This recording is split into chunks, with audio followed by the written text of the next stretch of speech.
All right, I have a great idea. Not a good idea, but a great one. I call it Soak the Rich and They Won't Even Feel It. This is an idea that occurred to me when I did a commentary on the new centibillionaires, who've only really been a thing for under 10 years. Centibillionaires are individuals who have a net worth of over $100 billion. That was science fiction stuff until the creator of Amazon, Jeff Bezos, crossed that barrier in 2017. Now we have 15 of them, and their wealth keeps growing at incredible levels. An example, Elon Musk had just become worth $100 billion in August of 2020.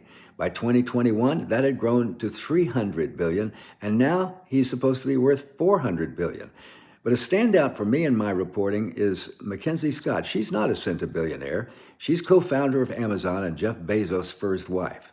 When they divorced in 2019, after 25 years of marriage, Mackenzie got $37 billion as her part of the settlement.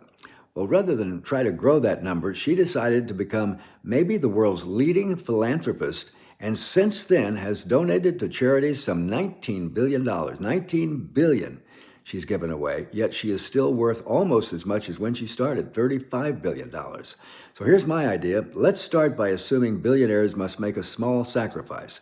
We'll take Elon, for example, using, let's call it, the Mackenzie principle. Musk is worth $400 billion. That's more than 10 times greater than Scott's $35 billion. So Musk would have to agree to live on $400 billion forevermore. Think he could manage that? He couldn't grow that nest egg and would consider any interest or earnings on his various enterprises as his contribution to the federal government by using the Mackenzie principle.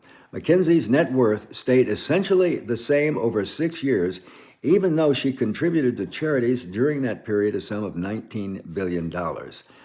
Now, since Elon's net worth is 10 times more than Mackenzie's, let's just go with 10, it's easier.